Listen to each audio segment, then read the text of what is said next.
Domnul profesor Vlad Constantinescu va modera această dezbatere și îl rog să o facă așa cum ne-a obișnuit întotdeauna, cu eleganță, cu imparțialitate, dar din când în când îl doresc să fie chiar partizan, nu cu noi, ci cu Uniunea Europeană.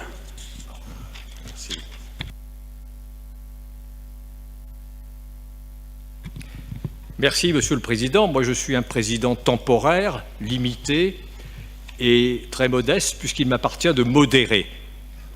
J'espère que nous n'arriverons pas à une confrontation et que je ne serai pas obligé de séparer les combattants. Le sujet pourtant qui nous réunit ce matin, les conséquences du Brexit sur le lien entre l'Union européenne et le Royaume-Uni, est un sujet suffisamment vaste pour que chaque opinion puisse se manifester. Je me demande d'ailleurs, et c'est la question préliminaire que je poserai aux membres de la table ronde, si ce sujet ne vient pas trop tôt. Parce qu'aujourd'hui, le Brexit n'est pas encore prononcé, les citoyens du Royaume-Uni, certes, ont voté, des élections ont lieu incessamment, mais les négociations qui conduiront au retrait de cet État membre n'ont pas encore commencé, elles commenceront le 19 juin. Et donc, pour l'instant, nous sommes dans un moment en quelque sorte intermédiaire. Nous avons l'Union européenne et nos amis britanniques, nous avons pris acte de la décision populaire. Chacune des parties a fait état de ses grandes positions de négociation et nous savons quels sont les sujets sur lesquels les deux parties vont se confronter, peut-être même s'affronter, mais pour l'instant, rien n'est encore commencé. Donc, cette table ronde, elle va être sans doute intéressante, mais elle est un peu prématurée. Nous devrions attendre un peu plus pour tenir cette table ronde. Alors, pour orienter la discussion, je rappelle qu'il n'y a pas non plus que des juristes qui sont autour de nous, et c'est ça qui fait l'intérêt, le charme de cette table ronde.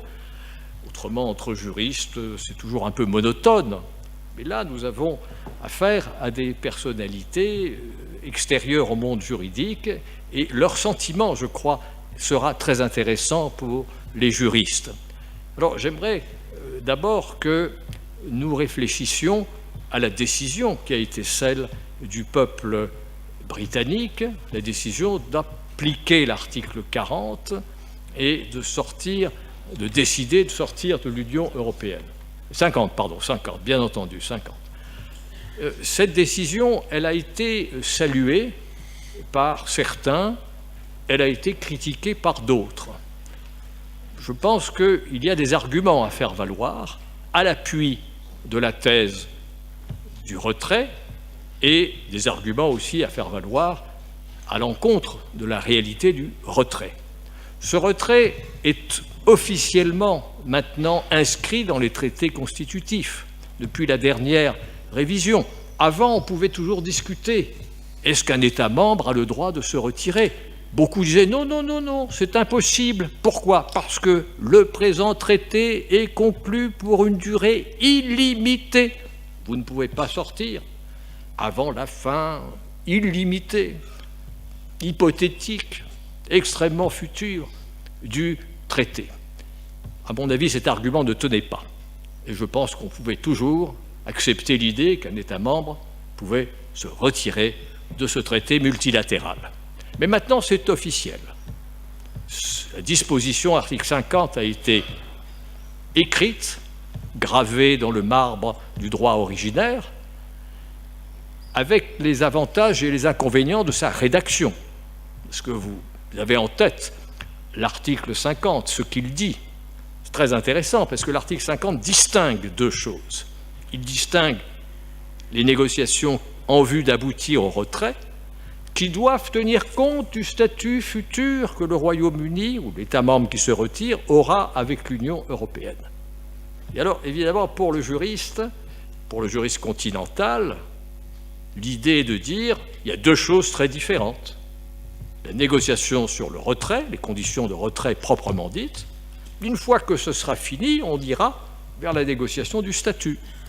Nos amis britanniques diront non, non, non, pas du tout, pas du tout, les deux sont liés. D'ailleurs, l'article 50 le dit, on ne négocie sur le retrait qu'à la lumière du futur statut, qui n'est pas encore défini, qui sera défini par un nouveau traité.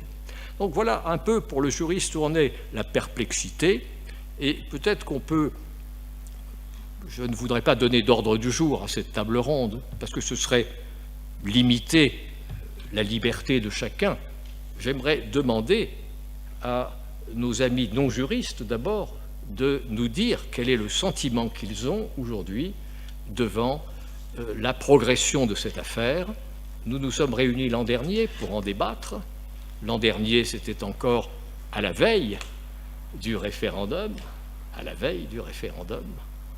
Aujourd'hui, le référendum est un acquis, le résultat est un acquis. Il serait intéressant peut-être de demander à nos amis non-juristes qui, je pense à M. Voinescu tout de suite, c'est lui que je vais désigner en tant que président de séance, c'est lui que je vais désigner pour commencer la réflexion commune et la discussion en commun. À vous la parole. Je vous remercie, monsieur le professeur. Doamnelor și domnilor, da, opiniile mele în legătură cu această chestiune nu sunt neapărat ale unui jurist, chiar dacă eu sunt jurist ca formație, dar trăiesc în afara lumii juridice. Prin urmare, îmi convine de câte ori vine către mine o întrebare să o evit sau să o amenajez într-o manieră convenabilă, plasându-mă fie în afara lumii juridice, fie în interiorul lumii juridice. De data asta, în ceea ce privește Brexit-ul, o să-mi permit să am mai degrabă o intervenție nu foarte legată de detaliile juridice, care oricum, așa cum a spus și domnul profesor, sunt destul de... Suntem în ceea ce se cheamă ape necartografiate încă. Chiar dacă avem un text sau texte relevante în tratat, ele n-au fost niciodată aplicate.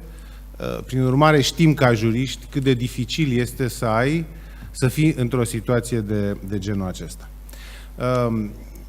Prima mea observație în legătură cu tot ce se întâmplă în legătură cu Brexit-ul este că suntem toți într-o mentalitate a divorțului. Metafora divorțului este generalizată în ceea ce privește Brexitul și în Europa și în Marea Britanie. Și după părerea mea este o metaforă nefericită, dar problema nu e neapărat de stilistică aici, ci mie mi se pare că ea reflectă o abordare defectuoasă pe ambele maluri ale canalului, care nu anunță nimic bun.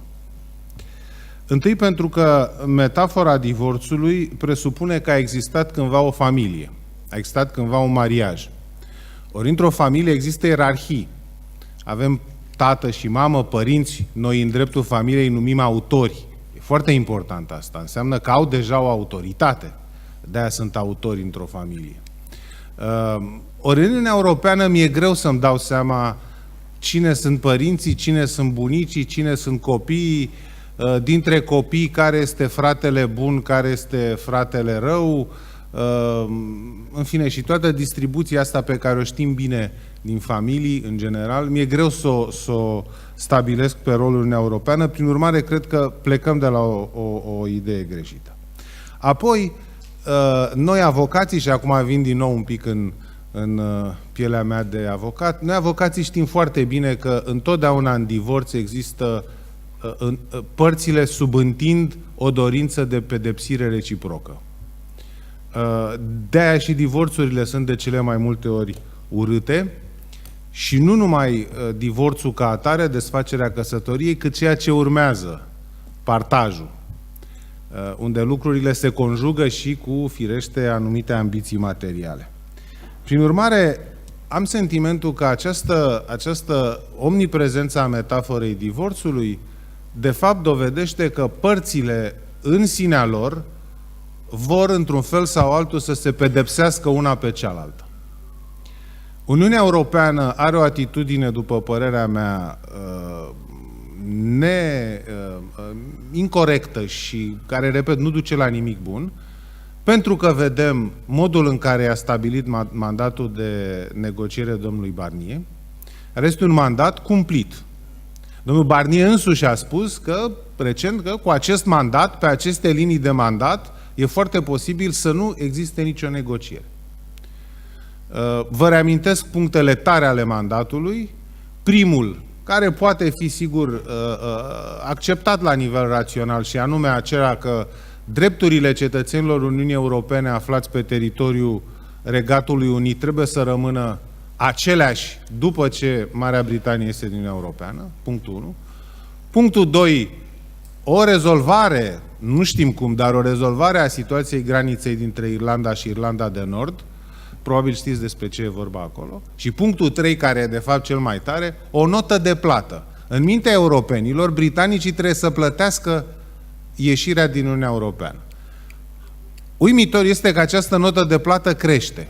Acum 6 luni, domnul Juncker ne spunea că e vorba de 60 de miliarde de euro. Acum o lună s-a vorbit despre 100 de miliarde de euro. Iarăși știm, suntem avocați și știm cum tot calculăm pentru clienții noștri și prejudicii și alte majorări și dobânzi și curs de schimb și așa, tot calculăm. Uniunea Europeană tot calculează pe măsură ce se apropie momentul ăsta și crește nota de plată. Vă dați seama că asta nu e atitudine cu care te duci la masa unor negocieri dacă vrei ca acele negocieri să se termine cumva. De partea cealaltă, Marea Britanie se află într-un moment, pe cât pare Uniunea Europeană de decisă și are, repet, o musculatură foarte profilată, pe atât vedem în partea cealaltă, din motive politice mai ales, o anume, nu nesiguranță, dar în orice caz o lipsă de determinare în momentul acesta. Asta și pentru că, cum știm, mâine au loc alegeri anticipate în Marea Britanie. Doamna May speră să obțină o majoritate încă și mai confortabilă pentru a conduce aceste negocieri. Sondajele n-arată foarte bine din punctul ăsta de vedere. S-ar putea să se păcălească cum un președinte francez s-a păcălit cu ani în urmă, cerând alegeri, dizolvând Parlamentul, sperând că va ieși și mai bine, și a ieșit prost. În general, măcar atât ar fi trebuit să învățăm din consultările, din lecția Brexitului, că în general când chem poporul la urne, nu știi ce iese. Ideea că e un politician care știe el ce iese, are un plan, are o strategie, știe să așeze procentele și amenajează rezultatul într-un fel sau altul, e o idee complet nefericită. Bun. Prin urmare, cred, repet, că părțile pleacă cu o mentalitate dificilă, dacă nu nefericită, aceea divorțului, și subîntind ambele părți această dorință de a se pedepsi reciproc. Marea Britanie este evident nemulțumită, ea a și anunțat că pentru ei și 1 miliard e foarte mult și nici n-au de gând să plătească. Dimpotrivă, ei susțin că Uniunea Europeană ar trebui să le plătească vreo 30 de miliarde, făcând alte calcule, în alt gen. Interesant este că în mandatul Uniunii Europene, și asta e interesant și din punct de vedere juridic, în mandatul lui Barnier scrie că încă de la început trebuie stabilit că în cazul în care părțile nu se înțeleg asupra unor lucruri în procesul de negociere, trebuie să meargă la Curtea Europeană de Justiție. Vă dați seama că le spui britanicilor asta, printre altele, ca o precondiție. Atenție, ceea ce spun că în mandatul lui Barnier, europenii nu gândesc că e un mandat de negociere, ci sunt precondiții. De aici plecăm. Barnier, de altfel, a anunțat că în mintea lui scenariul negocierilor e cam așa. Începe cu o săptămână în care cădem de acord asupra principiilor. După ce am căzut de acord asupra principiilor, începem să discutăm cifre. Dar dacă plecăm de la principiu Marea Britanie are de plătit Uniunii Europene, evident că britanicii se ridică de la masă și pleacă. De asta, foarte mulți analiști în momentul acesta, pe ambele maluri ale canalului, spun că cel mai probabil nu va fi nicio negociere. Cel mai probabil britanicii se ridică de la masă, trece termenul din articolul 50 și uite așa, și s-a terminat totul. Și vom vedea cum ne-am descurcat cu ce avem în brațe și unii și alții. A apărut acum câteva zile în presa internațională, reluat puțin și în România, un articol foarte interesant al lui George Soros, care face 3 afirmații în legătură cu Brexitul și mi se par interesante. Prima, el spune că Uniunea Europeană se află în ceea ce el numește o criză existențială în acest moment. Nu sunt de acord că Uniunea Europeană e într-o criză existențială, sau în orice caz nu sunt de acord că e o criză existențială din cauza Brexitului. Cu înțelepciune politică, Uniunea Europeană poate foarte bine să gestioneze momentul Brexitului, fără să spună într-un fel sau altul în pericol existență. Apoi, George Soros spune că ambele părți vor avea de suferit. E adevărat. Și aici trebuie să admit că dacă Uniunea Europeană își imaginează că va câștiga ceva miliarde de pe urma acestei plecări, greșește. Și iarăși, din punct de vedere politic, cred că pleacă de la o idee greșită, încercând să diminueze rolul, importanța Marii Britanii în câteva domenii. Și o să mă refer la unul singur. De altfel, știți că există în mintea multor britanici, multor politicieni britanici, ideea unei negocieri care s-ar numi, într-un fel, s-ar numi security versus trade.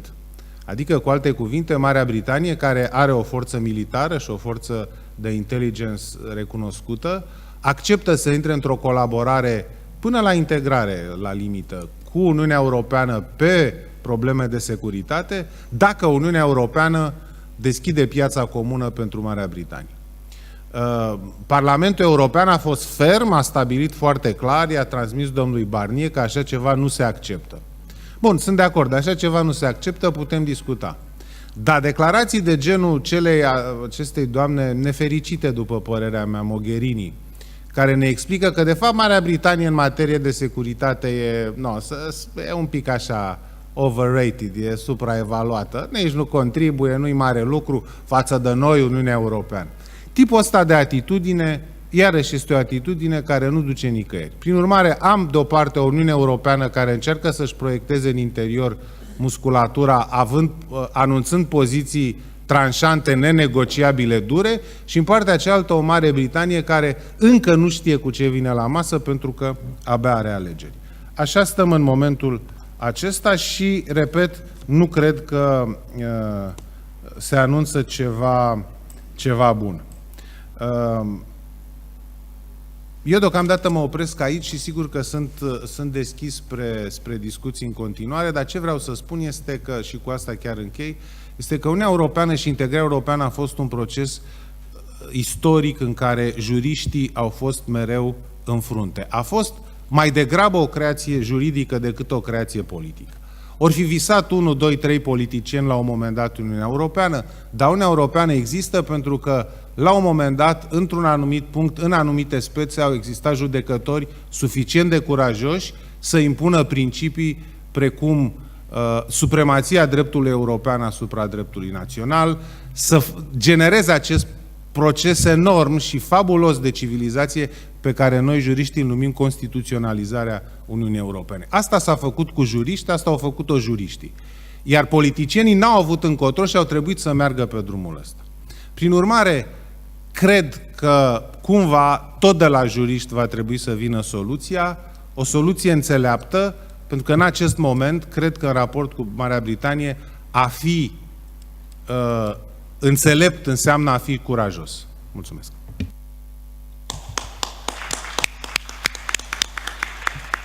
Merci beaucoup, Maître, pour ces explications et pour cet hommage rendu aux juristes, hommage tout à fait mérité. Les juristes ont fait d'une certaine manière de la politique par le droit, ad augusta per angustam. C'est à travers la médiation du droit, sur le fondement d'une habilitation donnée par les États membres, puisque la force des juristes, c'est un traité international qui institue une cour de justice. Sur la base de cette habilitation donnée par les gouvernements appuyés par leur Parlement, que le droit de l'Union a pu se déployer. Avant de passer la parole à mon voisin ici, j'aimerais quand même rappeler et mettre au point un certain nombre de choses en ce qui concerne ce qu'on appelle le règlement financier. Le règlement financier prévu par les positions de négociation de l'Union européenne a été commenté par M. Barnier il y a quelques jours, et je me permets de lire quelques extraits pour contrebalancer votre propos.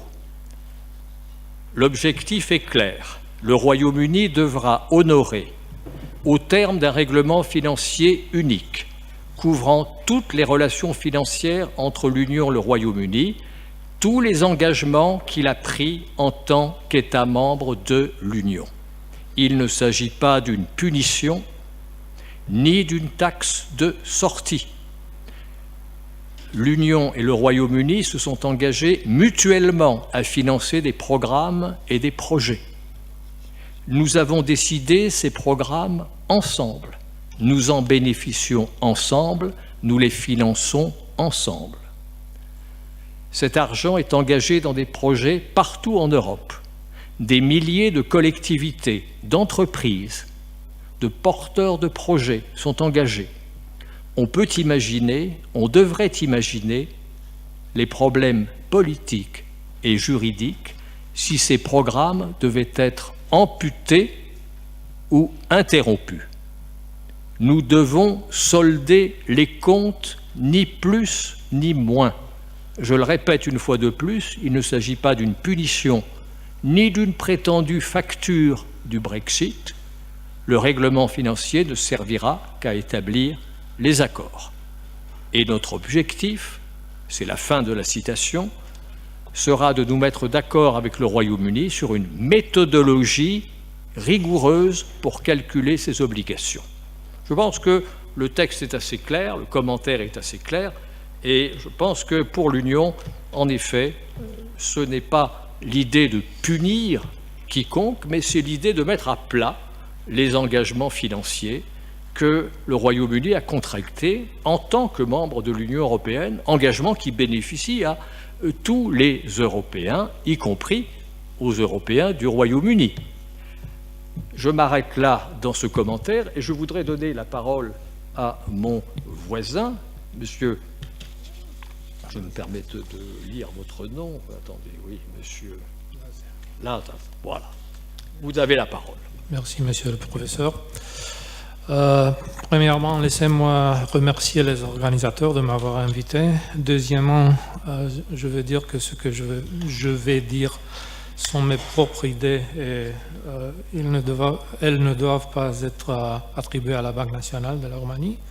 Troisièmement, j'ai rédigé un cours matériel sur les causes structurelles du Brexit, parce que je crois qu'on doit analyser quelles sont les causes qui ont fait possible ce Brexit. Et pour cela faire, je crois qu'il n'est pas très tôt. En effet, il est trop tard pour commencer à les analyser. Je veux vous rassurer parce que je ne vais pas vous donner des chiffres, des questions économiques. On va parler des idées et non pas des chiffres. Bon, ceci étant dit, mesdames et messieurs, nous nous trouvons ici quelques jours avant les élections parlementaires françaises qui vont déterminer l'avenir de l'Europe pour des années. Pour ceux de nous qui sommes des amis de l'Europe, ceci est une bonne occasion d'analyser les causes profondes structurelles du désenchantement avec la globalisation qui a culminé avec le vote britannique de 2016. À mon avis, il s'agit de 3 catégories de causes. Des causes au niveau mondial, au niveau européen et au niveau britannique. Commençons par les causes au niveau mondial. Et permettez-moi d'évoquer 2 d'entre elles. Premièrement, la retraite de l'État assistant, commencée des années 80 avec l'essor du néolibéralisme, retraite qui a eu 2 conséquences majeures. D'une partie, la croissance des inégalités dans les sociétés occidentales, bien documentée par Thomas Piketty dans son ouvrage « Le capitalisme du XXIe siècle », et d'un autre côté, la contestation de la coopération internationale et du commerce international dont les perdants n'ont pas été compensés par l'État. L'économiste américain Denny Roderick était prescient en 1998 quand il disait que la retraite de l'État peut affaiblir les chances du maintien d'un commerce libre sur une échelle globale. La globalisation pourrait exiger des gouvernements plus grands, pas plus faibles. Un État plus fort peut en principe aider les perdants de la libéralisation du commerce avec 4 instruments: redistribution, assurance contre la volatilité des marchés, aplatissement du cycle économique, instruction pour ceux qui doivent changer leur métier. Deuxièmement, toujours en parlant des causes au niveau mondial, la perte de confiance en experts, surtout en experts économiques. Dans l'époque post-vérité que nous vivons, l'avis de n'importe qui jouit de la même crédibilité que celui d'un expert économique.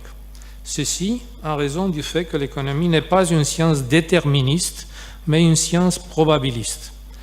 En effet, aucun modèle économétrique ne pourrait prévoir l'avenir avec exactitude parce que les gens sont souvent irrationnels, immoraux, etc.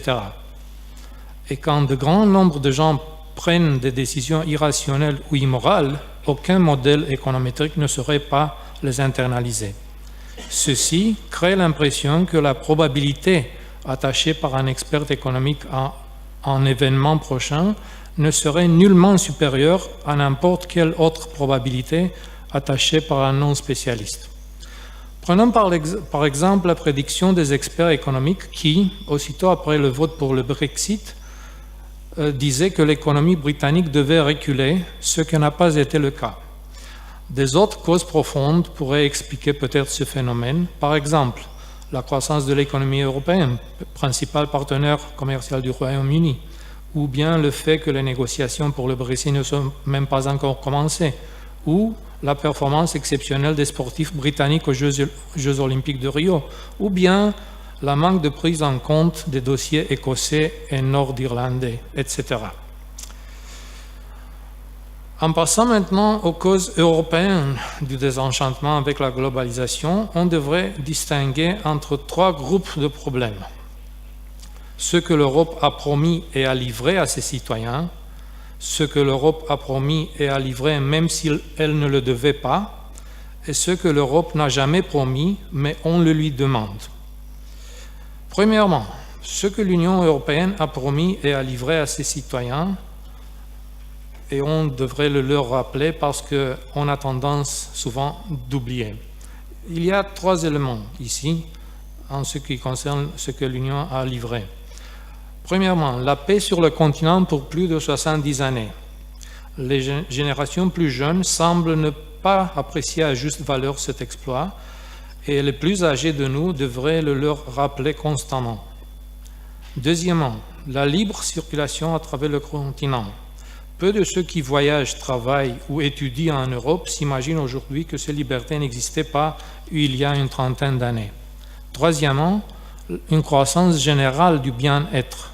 Même si les inégalités s'accroissent à l'intérieur des États, il reste toujours qu'un ouvrier, un chômeur ou un pensionnaire européen vivent aujourd'hui mieux qu'il y a une vingtaine d'années et bien mieux que leurs homologues du tiers-monde. En deuxième lieu, ce que l'Union européenne a promis et a livré à ses citoyens, même si elle ne le devait pas. Ici, je vais être très politiquement incorrect, mais je crois que ces discussions devraient avoir lieu en Europe, même si aujourd'hui elles n'ont pas lieu pour des causes de correctitude politique. 3 éléments encore. Premièrement, la défense ardue du multiculturalisme au lieu d'un melting pot à l'américaine. Concernée de ne pas perdre les âmes et les votes de ses nouveaux citoyens, l'Europe a perdu les âmes et les votes de ses anciens citoyens. En outre, le refus de reconnaître à l'Europe son caractère judéo-chrétien pour ne pas aliéner les nouveaux venus musulmans, indiens, est-asiatiques, etc., a constitué une tragique erreur, à mon avis. Deuxièmement, la défense du relativisme moral. En légalisant la consommation de drogues, la pornographie, l'homosexualité, tout ça au nom d'une liberté absolue, l'Europe est allée beaucoup plus loin qu'en était le cas. Aujourd'hui, la normale est devenue normale et le normal doit se défendre ou d'être accusé d'intolérance. C'est ça l'état d'affaires en Europe. Troisièmement, le pacifisme porté à l'extrême. Convaincu de son supériorité morale, l'Europe s'est guidée pendant les dernières 50 années du concept de soft power, en abandonnant même l'idée de la création d'un nucléaire pour une armée européenne. On a oublié l'ancien adage romain « si vis pacem para bellum », si tu veux la paix, prépare-toi pour la guerre. Tant que cette tendance va être maintenue, l'Europe restera une quantité négligeable dans l'enjeu des grands pouvoirs et sera traitée avec paternalisme par Washington, avec ironie par Moscou et avec condescendance par Beijing. Finalement, ce que l'Europe n'a jamais promis, mais on le lui demande. Premièrement, le pardon des dettes des individus et des États. On oublie souvent que l'Union européenne ne peut pas suspendre les lois économiques et que même si elle en serait capable de les suspendre, les marchés seraient prêts à pénaliser les pays que l'Europe aurait pardonnés. Deuxièmement, l'abolissement des contraintes macroéconomiques. Par exemple, l'idée keynésienne que l'État est toujours solvable et qu'il peut se racheter la sortie d'une crise en accroissant les déficits. L'idée ici serait que le gouvernement pourrait relaxer la ceinture en temps de crise pour la serrer en temps de croissance. Mais cette approche souffre d'une double erreur. D'un côté, en démocratie, les gouvernements n'ont pas le habit de resserrer la ceinture, même dans les bonnes périodes. D'un autre côté, ce que Keynes a oublié de mentionner dans son livre est que le remède des déficits relaxés est disponible seulement aux pays hégémons de l'époque, la Grande-Bretagne aux années 30, les États-Unis après la guerre. Ce qui est permis économiquement aux grands pouvoirs n'est pas forcément permis aux autres pays. Et finalement, ce que l'Europe n'a promis, mais on attend d'elle, c'est l'éradication totale de l'inégalité. Tant que nous vivons dans une économie de marché, avec des gagnants et des perdants, il y aura de l'inégalité en Europe. Mais cette inégalité est néanmoins la plus faible du monde, y compris en comparaison avec des pays ex-communistes comme la Chine ou la Russie. Et on oublie souvent cela. Bref, ce n'est pas la faute de l'Europe si les gens l'ont investi des expectations non réalistes. Finalement, les causes de euroscepticisme qui sont spécifiques à la société britannique. Premièrement, il s'agit d'un syndrome post-impérial. La vérité est que, au moins, les générations âgées du Royaume-Uni ont toujours eu des difficultés à accepter la perte de leur empire. Et pour le hubris britannique, il est inconcevable que l'ancienne métropole impériale soit ce con violon dans une Europe conduite par l'Allemagne. Deuxièmement, le Brexit a été au fond un problème sur les immigrants, et pas sur n'importe quel migrant, mais sur ceux de l'Europe de l'Est, avec lesquels les Britanniques n'ont aucune affinité. Entre un Pakistanais, un Jamaïcain ou un Sud-Africain et un Roumain, un Polonais ou un Bulgare, les Britanniques choisiront toujours les ressortissants du Commonwealth en raison des liaisons historiques et culturelles. Troisièmement, les Britanniques ont une foi totale et folle, je pourrais dire, en ce qui concerne la démocratie directe et une suspicion viscérale par rapport à la démocratie représentative. Ainsi, on peut expliquer le manque de confiance en tout ce qui émane de Bruxelles. Mais l'idée que le peuple sait mieux dans toutes les circonstances est dangereuse parce qu'elle ne représente pas l'essence de la démocratie, mais l'essence du populisme. Quand on doit décider d'un problème sophistiqué comme l'appartenance à l'Union européenne, les chances que le peuple ait tort s'accroissent exponentiellement.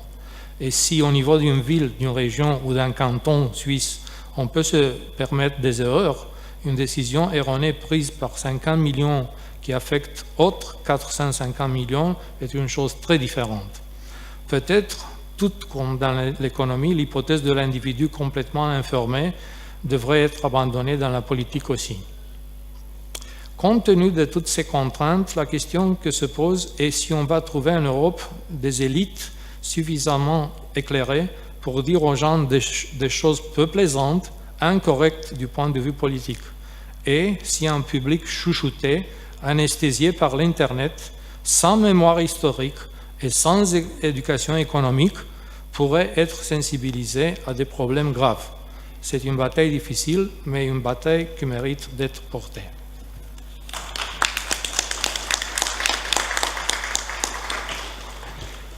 Je vous remercie beaucoup, au nom de toute la salle et de notre table ronde, de ce témoignage avec lequel, je crois, nous pouvons concorder en très très large partie. Il y a beaucoup d'éléments que je reconnais être aussi les miens et dont je partage tout à fait l'analyse que vous venez de faire.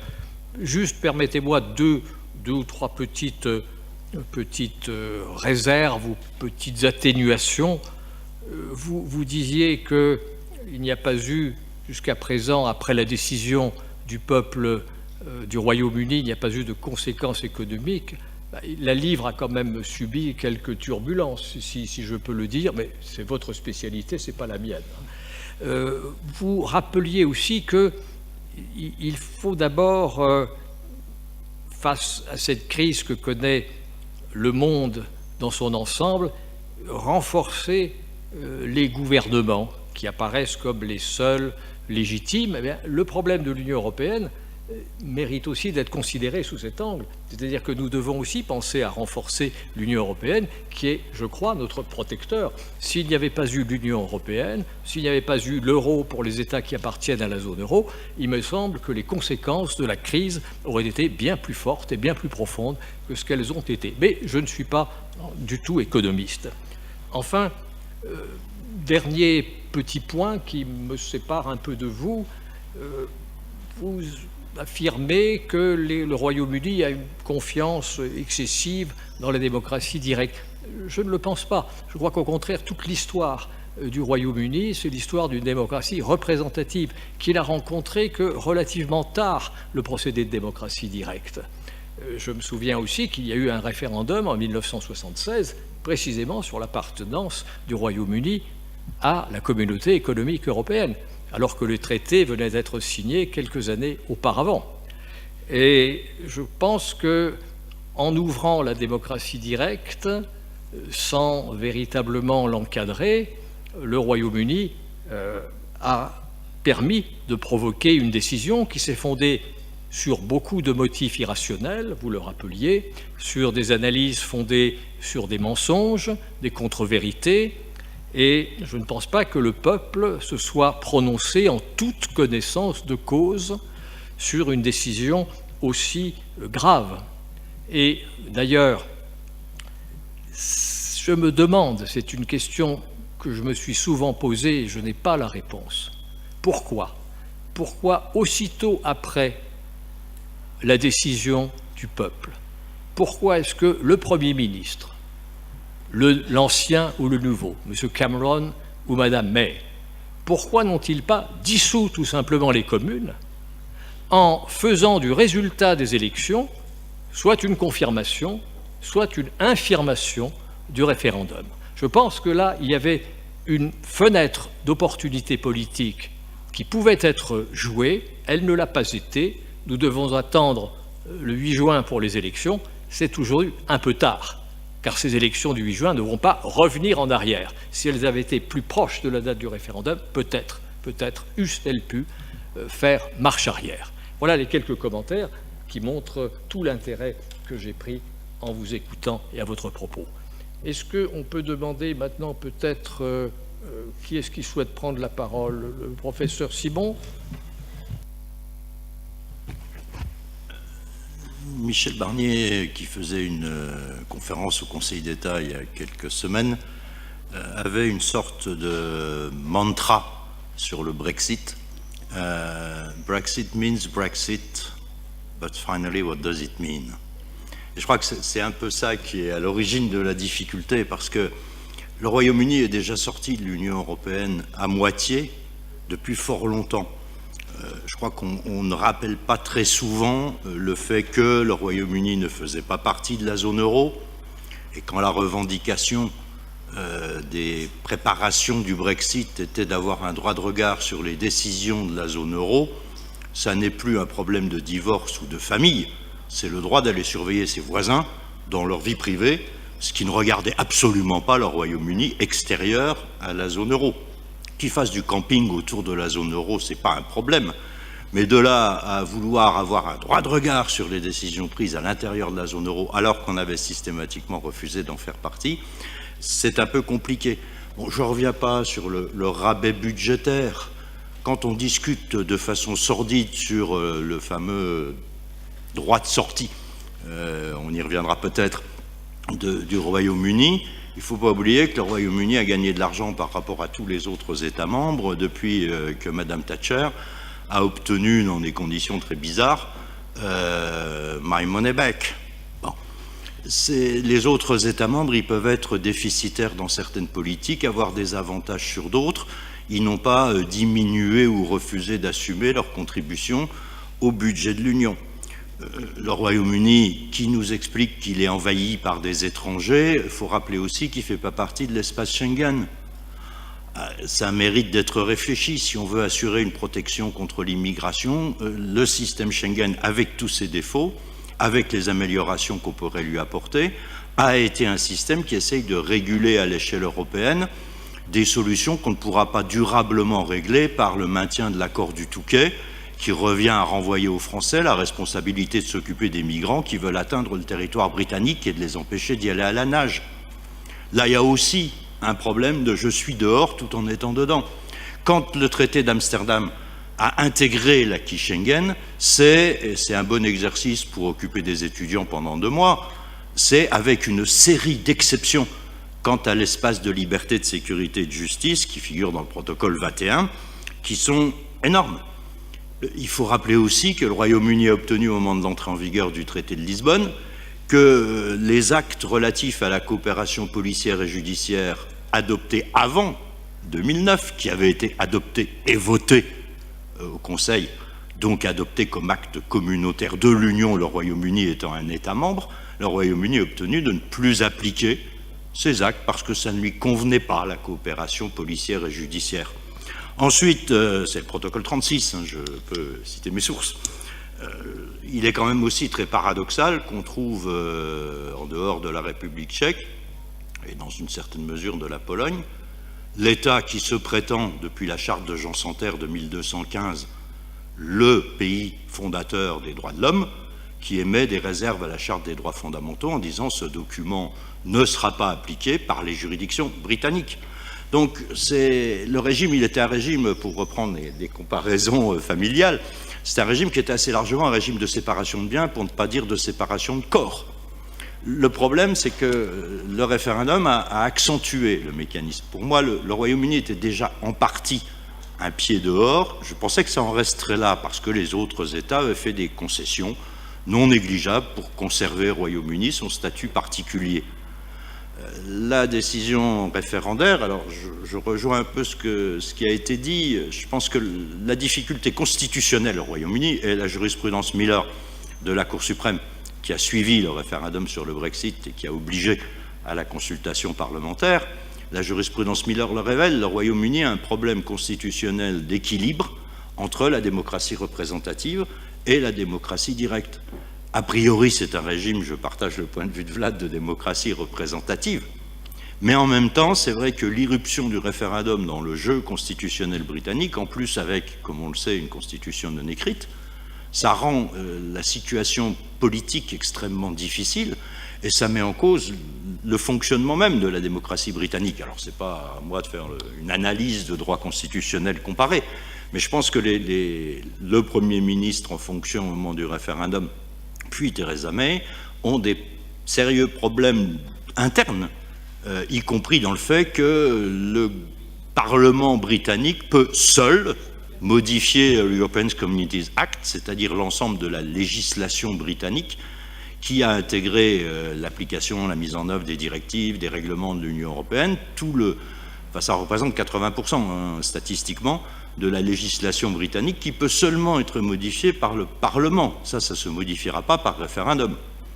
Donc il y a une difficulté concrète de mise en œuvre des conséquences éventuelles du Brexit. Alors, quand on réfléchit au scénario possible, on a déjà parlé des questions sensibles, on pourra peut-être y revenir. Ce qui m'intéresse presque plus, c'est de voir comment juridiquement les choses peuvent se passer. Il y a des hypothèses qu'on n'a pas souvent imaginé. Supposons que les négociations avancent.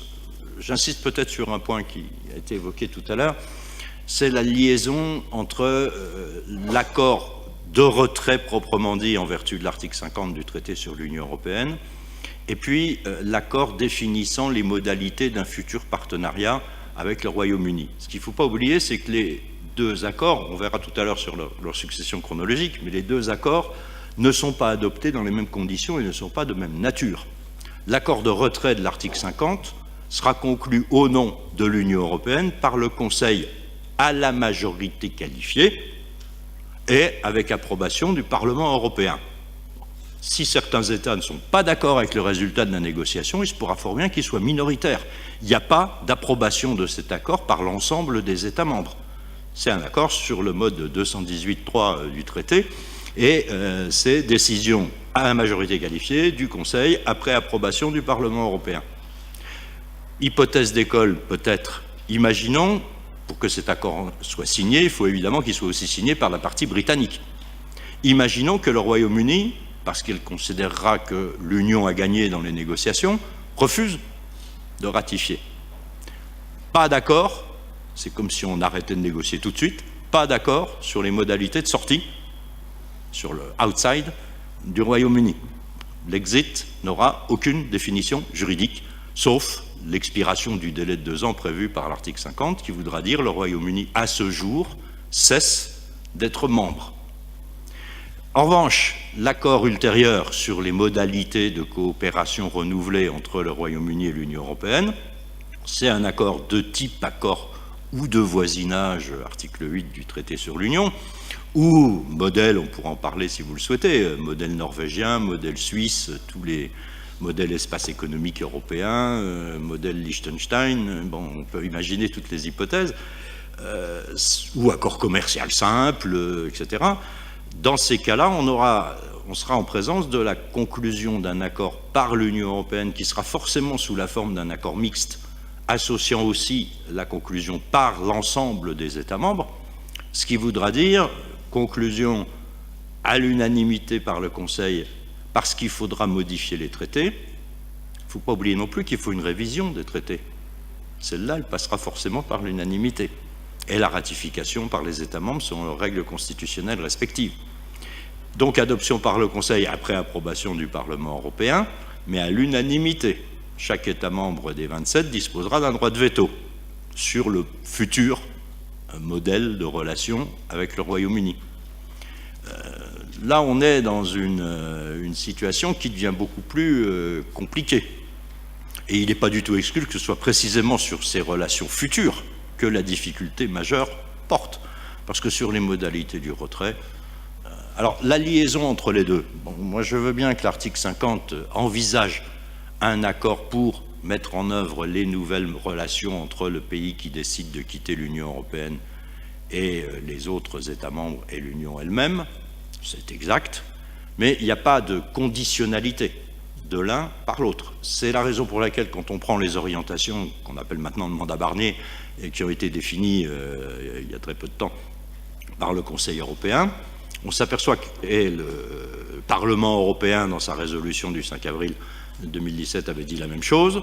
On s'aperçoit que les deux étapes sont soigneusement séparées. L'idée de l'Union européenne, c'est de dire on ne va pas se laisser, alors à tort ou à raison, si j'étais avocat du gouvernement britannique, j'essaierais peut-être de dire que c'est à tort, mais l'idée c'est qu'on ne va pas laisser les négociations sur le retrait dépendre totalement du futur mode de relation, ni inversement le futur mode de relation dépendre des relations sur la rédaction de l'accord sur le retrait. Donc c'est pour ça que le processus qui est mis en place, c'est un processus en 2 étapes. 1, on négocie sur le retrait, ça n'empêche pas que les négociations commencent sur le futur mode de relation avec le Royaume-Uni, à la stricte condition que ces négociations ne soient pas bilatérales et ne soient pas fractionnées. C'est-à-dire qu'on ne puisse pas dire « je te donne le marché intérieur contre la sécurité, je te donne l'absence de compétence de la Cour de justice contre le droit pour la City de continuer ses activités financières ». Le fractionnement de ce type est exclu par le mandat de négociation, de même que le fractionnement entre les États membres pour éviter évidemment que chacun poursuive une politique autonome en fonction de ses intérêts par ailleurs légitimes mais qui ne sont pas nécessairement convergents. Donc ça veut dire que là on va avoir un processus très complexe, une longue marche, et pour ne pas être trop long, je dirais que ce qui me peine le plus, même si évidemment tout le monde peut dire, comme cela a été dit par Donald Tusk, le départ du Royaume-Uni nous rend tristes, mais il y a quelquefois des tristesses qui étaient inéluctables. Et la question que je me pose, et moi ce qui m'inquiète davantage, c'est surtout qu'à une période où, comme on l'a tous souligné à cette table jusqu'à présent, l'Union, et c'est d'une évidence, traverse une période difficile, c'est le moins qu'on puisse dire, on va s'occuper pendant 4 ou 5 ans exclusivement des modalités de retrait du Royaume-Uni et des conditions des négociations ultérieures. Guy Verhofstadt, le négociateur pour le Parlement européen du Brexit, l'a souligné à plusieurs reprises en disant on avait des dossiers chauds, il fallait relancer la construction européenne, il fallait relancer l'intégration dans l'Union européenne, il fallait toute une série de mesures qui sont urgentes pour sauver l'Union européenne, en tout cas de la désaffection de ses opinions publiques. Ça va être très difficile parce que tout va être lié à l'évolution des négociations avec le Royaume-Uni. Avec une difficulté aussi qui est souvent sous-estimée par les Britanniques eux-mêmes, c'est que juridiquement, tant que le retrait n'a pas donné lieu à un accord ratifié, ou tant que le délai de 2 ans n'a pas expiré et qu'il n'a pas été prolongé par le Conseil européen, le Royaume-Uni reste membre de l'Union. Alors quand on discute du chèque, je suis désolé, quand il y a un prononcé d'un divorce par un juge, les frais d'entretien du ménage et les frais liés aux enfants jusqu'au prononcé du divorce continuent à être régis par le système antérieur. Ce n'est pas parce qu'il y a eu un référendum que le Royaume-Uni n'est plus dans l'Union. Et ça veut dire d'une part qu'il est évidemment tenu de continuer à assurer le financement des dépenses auxquelles il s'est engagé à participer, et puis ça veut dire deuxièmement que la compétence de la Cour de justice, n'en déplaise à certains orateurs britanniques, demeure pleine et entière. J'ajoute qu'il n'est pas exclu d'ailleurs, c'est même tout à fait probable qu'il y aura une demande d'avis sur l'accord de retrait, comme il y aura une demande d'avis ou un recours en annulation sur la décision de conclusion à propos de l'accord qui fixera les modalités définitives. Et la Cour de justice sera, par définition, compétente. Je crois que là, il y a eu une impréparation dans le processus de référendum britannique, à la fois politiquement, mais ça, on en a déjà suffisamment parlé, mais aussi juridiquement, qui fait que, quand vous disiez, et je partage tout à fait ce point de vue, qu'il y avait une espèce de sentiment d'incertitude du côté des positions britanniques, alors automatiquement, si l'Union européenne, elle, a des positions un peu fermes, on dit, ah ben, l'Union européenne a une vocation punitive, a envie de punir le Royaume-Uni. Je ne crois pas que ce soit ça. Je crois que dans une négociation, il faut être un petit peu préparé si on ne veut pas perdre le fil de la négociation. Tout va dépendre du processus qui va être mis en place dans les semaines qui viennent, bon, avec le retard imposé par les élections législatives.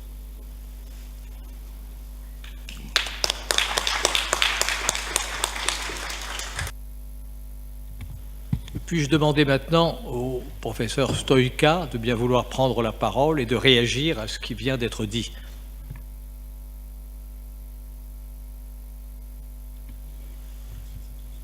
Constat mai întâi că, dincolo de diferențele existente între punctele de vedere exprimate la această tablă rotundă, avem un punct comun foarte solid. Nimeni n-a exprimat un punct de vedere eurosceptic în această dezbatere, chiar dacă e mai sever cu Uniunea Europeană decât cu Marea Britanie. Dar eu am înțeles și din ce a spus el și mai ales din ceea ce a spus Valentin Ladea și din ceea ce a spus Denis Simon, că până la urmă încrederea noastră în Uniunea Europeană este singura soluție rezonabilă. Și de altfel orice om de bună credință și orice om rațional n-ar putea să nu constate că avantajele pe care le-au avut toți membrii Uniunii Europene mai devreme sau mai târziu, în funcție de momentul în care au devenit membri ai acestei case comune, aceste avantaje sunt mult mai mari decât dezavantajele. Până la urmă, dacă păstrăm comparația făcută de Sever cu căsătoria și divorțul, e adevărat că în orice căsătorie, pe lângă avantaje, există și dezavantaje. Mi-aduc aminte că atunci când predam dreptul familiei, obișnuiam să le spun studenților mei o definiție a căsătoriei. Unii dintre cei prezenți poate și-o mai amintesc.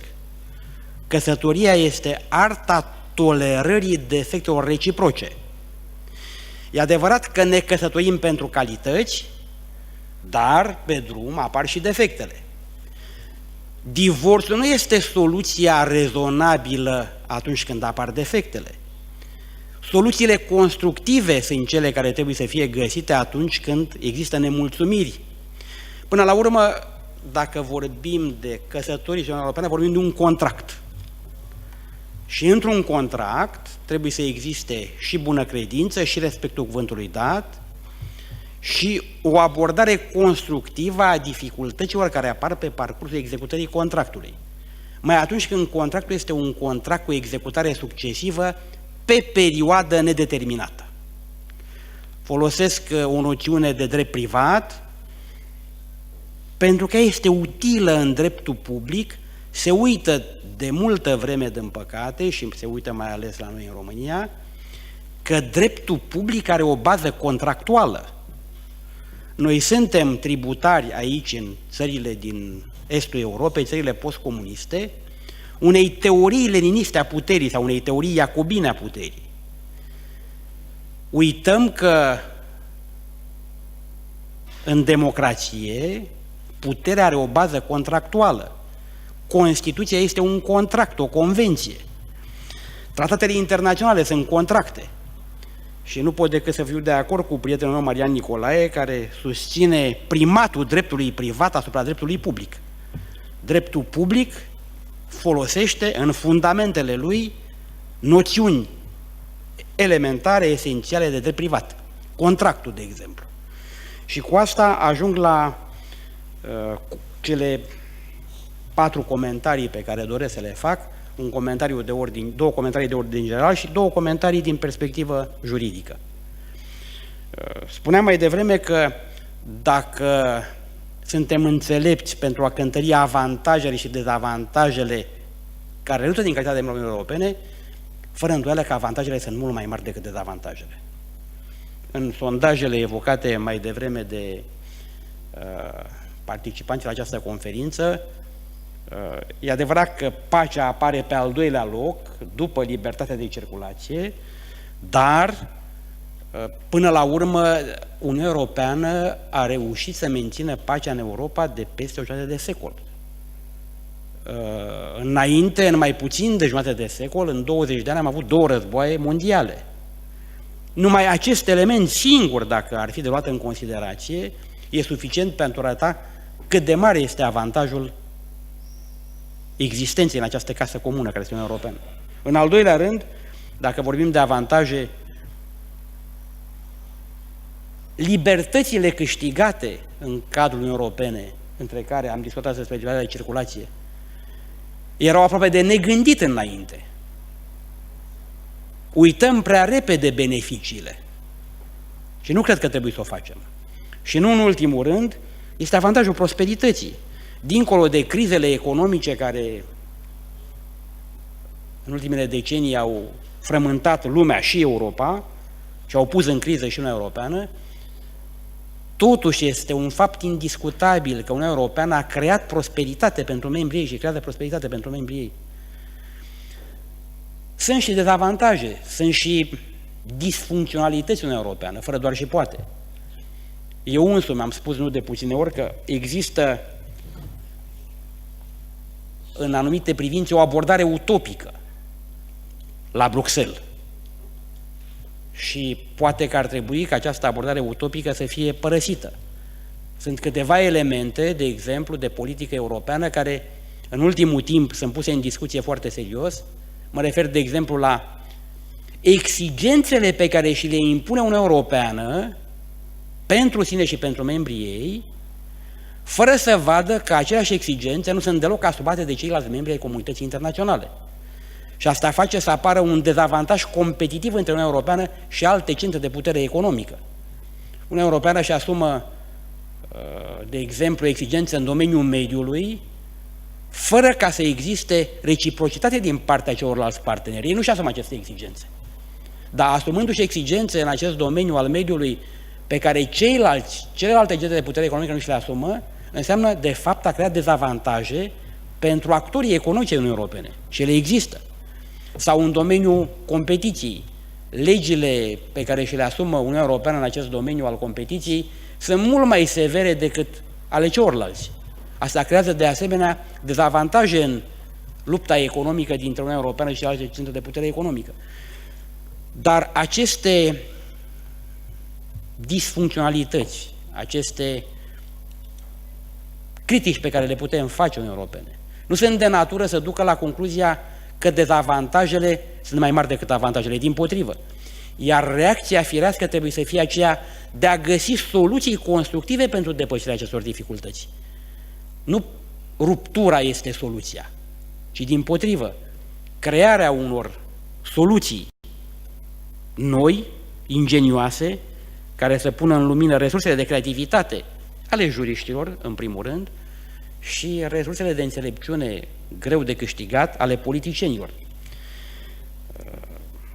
Al doilea comentariu, tot de ordin general, dacă ajungem la concluzia că această construcție europeană este bună, asta înseamnă că trebuie să construim voința necesară pentru a menține. Cum știm, voința este un fenomen irațional. Voința în ea însăși este un fenomen irațional. Dar cadrele raționale ale voinței sunt construite în primul rând de către juriști. De-a lungul timpului, voința a fost turnată în cadre raționale de către juriști. Aceste cadre raționale trebuie în continuare păstrate și fortificate, pentru că fără ele, riscul este ca voința să-și păstreze iraționalitatea pură. Și populismul câștigă teren tocmai pentru că încurajează fenomenul de iraționalitate al voinței. Adică voința care se manifestă în absența rațiunii, în absența cunoașterii și mai ales în absența fundamentelor morale. Cred că dacă discutăm despre Brexit, ar trebui să ne gândim foarte bine și la fundamentele morale ale Uniunii Europene. Și Brexitul este un caz care ne arată că, din păcate, de multe ori, uităm aceste fundamente morale și divorțul, până la urmă, este expresia ignorării fundamentelor morale ale căsătoriei. Închei cele două comentarii generale și trec la cele două comentarii din perspectivă juridică. Dacă până la urmă Uniunea Europeană e fondată pe un contract sau prin aderări la contract, este firesc ca unul dintre membri, atunci când vrea să denunțe contractul, dacă e un contract cu executare succesivă pe durată nedeterminată, să o poată face. Nu putem fi legați într-un contract cu executare succesivă pe durată nedeterminată dacă la un moment dat dorim să ieșim din acel contract. Este o expresie a libertății de voință. Nimeni nu neagă dreptul Marii Britanii de a ieși din Uniunea Europeană. Articolul 50 o recunoaște expres. Dificultatea este că nu avem practică, nu avem jurisprudență în legătură cu exercitarea acestui drept. Și cu asta ajung la o chestiune care a apărut să ne dezbine, dar cred că nu e o dezbinare reală. Nu este vorba de a pune Marea Britanie să suporte o taxă de ieșire, de plecare din Uniunea Europeană. Reamintesc că în contractele cu executare succesivă, care la un moment dat încetează, fie prin acordul părților, fie prin denunțare unilaterală, fie prin reziliere, ceea ce s-a întâmplat până în momentul desfințării contractului rămâne guvernat de contract. Se spune că aceste contracte produc efecte pentru viitor când se desfințează, nu pentru trecut. Trecutul rămâne guvernat de contract. Și asta înseamnă că dacă într-un contract de închiriere chiriașul n-a plătit chiria până în momentul denunțării contractului, nu înseamnă că dacă s-a denunțat contractul, el nu mai datorează chiria. Sau invers, dacă locatorul a făcut îmbunătățiri pentru locatarul a făcut îmbunătățiri pentru casa respectivă, nu înseamnă că locatorul nu îi datorează valoarea celor îmbunătățiri. Ceea ce s-a întâmplat până în momentul încetării contractului, indiferent de forma lui, denunțare, reziliere sau chiar nulitate, ce s-a întâmplat până atunci rămâne guvernat de contract. Și cu asta ajung la al patrulea comentariu care a fost deja anticipat de Denisimo. Asta înseamnă că ceea ce a fost sub imperiul contractului va rămâne de competența Curții Europene de Justiție. Și cred că dacă Marea Britanie are dificultăți sau Uniunea Europeană are dificultăți în ceea ce privește modul de reglare a acestor chestiuni financiare care țin de trecut, adică de perioada anterioară părăsirii Uniunii de către Marea Britanie, aceste chestiuni vor fi reglate de Curtea Europeană de Justiție. Fiecare parte poate să facă apel la Curtea Europeană de Justiție. Este încă un avantaj mare al Uniunii Europene. Nu e doar o construcție juridică, dar are și păzitorul juridic al acestei construcții. Curtea de Justiție este păzitorul juridic al acestei construcții. Vă mulțumesc.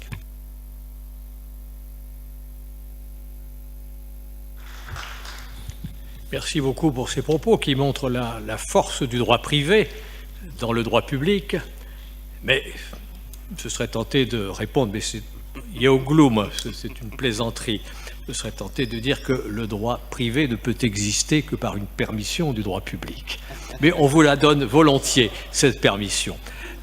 Je suis très sensible à ce qui vient d'être dit, parce que je crois qu'en effet, il faut rappeler les choses essentielles.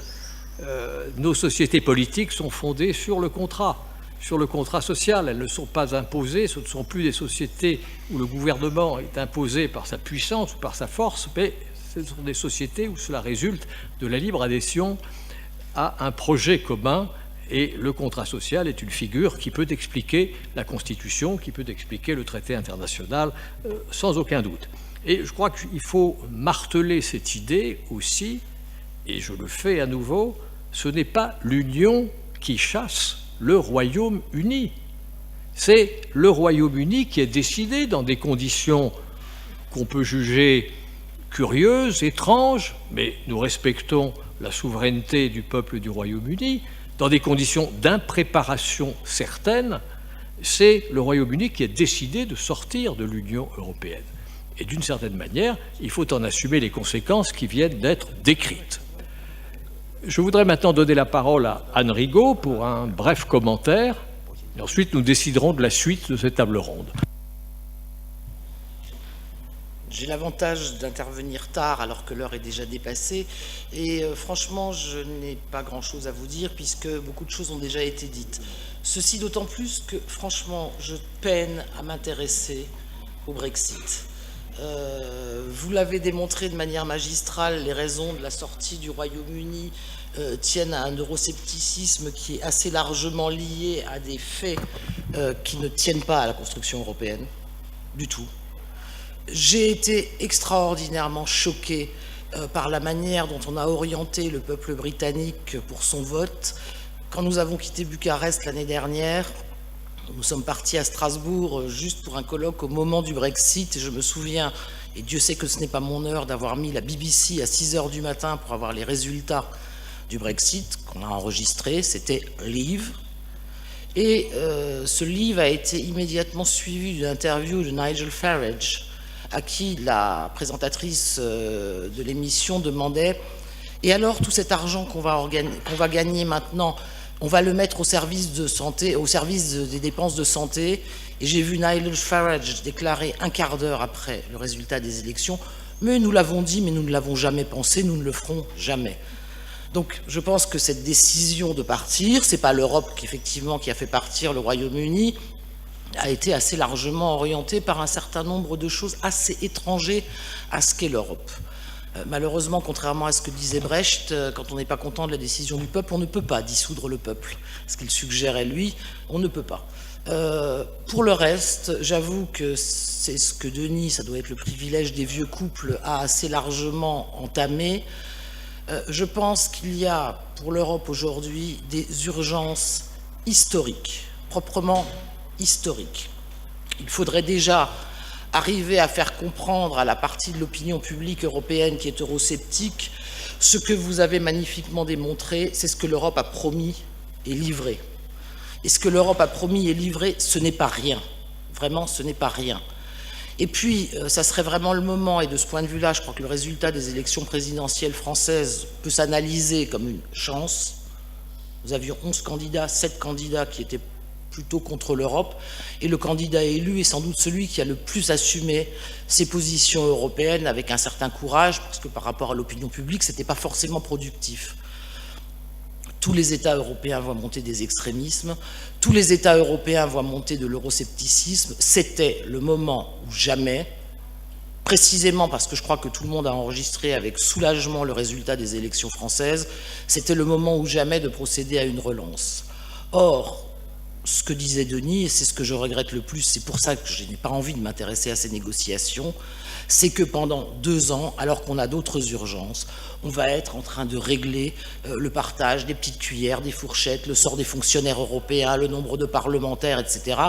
Et on n'arrivera jamais à faire comprendre à l'opinion publique européenne que l'Europe reste en stand-by, alors que précisément, dans ce qui n'a jamais été promis, mais ce qu'on demande à l'Europe, ça serait le moment de faire des avancées spectaculaires sur la directive travailleurs détachés, sur une harmonisation des fiscalités, sur plus de politique sociale, ce qu'on ne va pas faire pendant 2 ans, si ce n'est plus. Voilà, c'est la raison pour laquelle je refuse de m'intéresser aux conditions techniques du Brexit.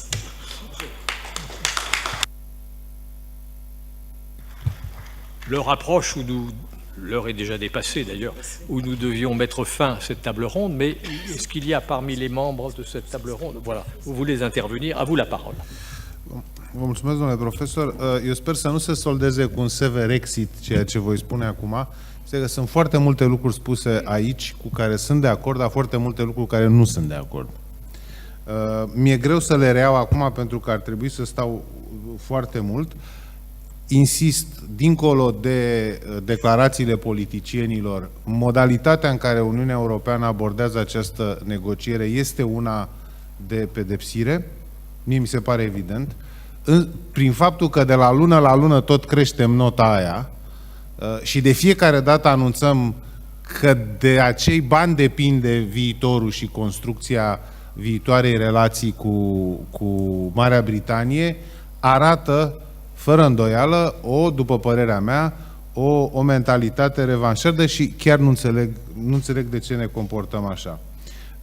În al doilea rând, sigur că din punct de vedere juridic e foarte clar, avem 2 acorduri complet diferite, e evident că întâi trebuie să ne concentrăm pe acordul de ieșire a Marii Britanii din Uniunea Europeană, care are regulile lui, cu totul alte reguli, cu totul altceva este acordul în fine, al unei noi relații între Uniunea Europeană și Marea Britanie după Brexit.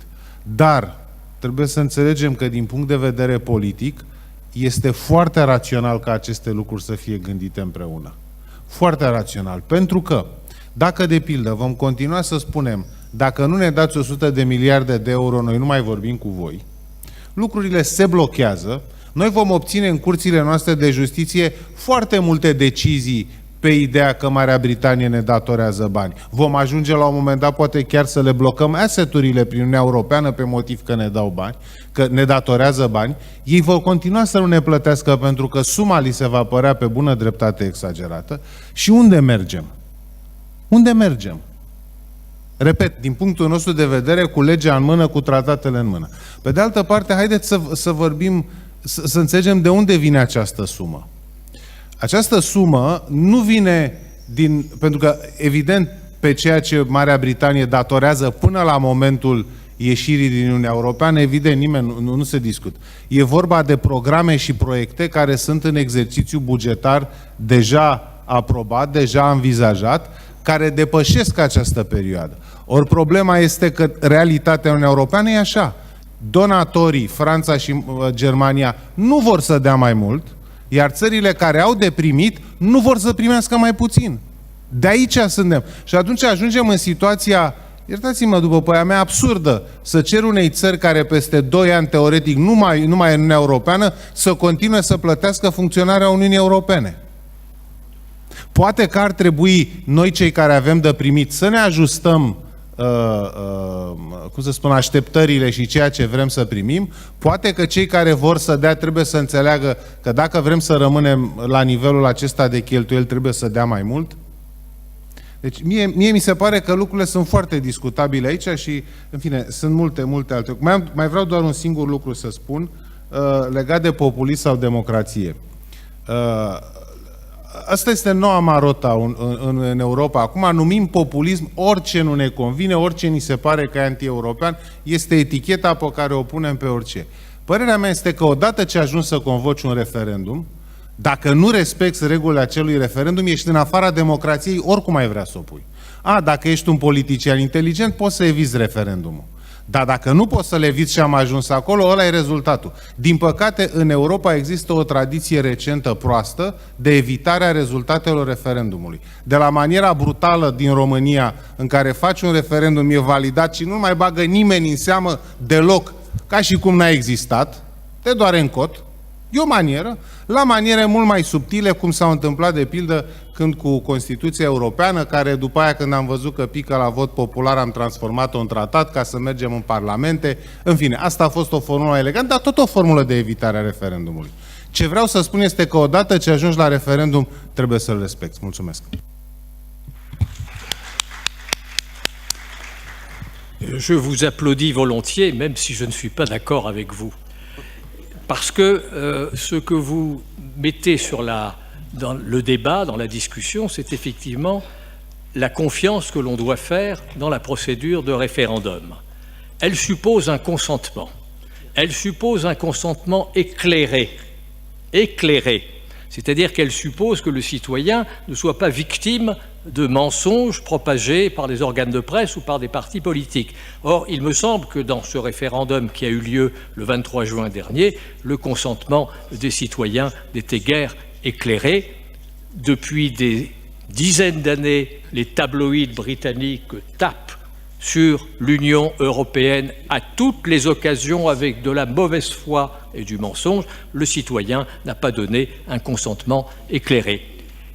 Et discuter du référendum dans l'Union européenne, c'est aussi discuter de la possibilité d'établir un jour, peut-être un jour viendra, comme dit la chanson, un référendum à l'échelle européenne sur l'appartenance définitive à cette Union européenne. Mais il faudra que ça soit organisé le même jour pour qu'un pays ne puisse pas prendre en otage l'autre pays, et il faudrait que ça porte sur une question extrêmement claire que chacun peut absolument comprendre. Anne Rigaud me faisait remarquer, elle m'a passé une petite note, je me permets de la lire, ce sera la conclusion de cette table ronde, si vous le permettez, nous reprenons à 2 heures. Elle me dit, les seuls divorces qui se passent bien sont les divorces par consentement mutuel. Mais il y a eu l'an dernier un arrangement que le Conseil de l'Union européenne a décidé en faveur du Royaume-Uni. Et cet arrangement était une concession, une série de concessions énormes au bénéfice du Royaume-Uni. Et M. Cameron est rentré de ce Conseil européen en disant « Nous avons gagné, nous restons dans l'Union, voilà ce que nous avons obtenu, c'était impensable. » Eh bien, malgré ces concessions, malgré cet arrangement, l'Union a été quittée par le Royaume-Uni. C'est elle qui l'a décidé. Voilà mes mots de conclusion. Comme Donald Tusk, je regrette cette décision, mais je ne peux pas, en démocrate, m'y opposer. Merci de votre attention. 14 heures, la reprise.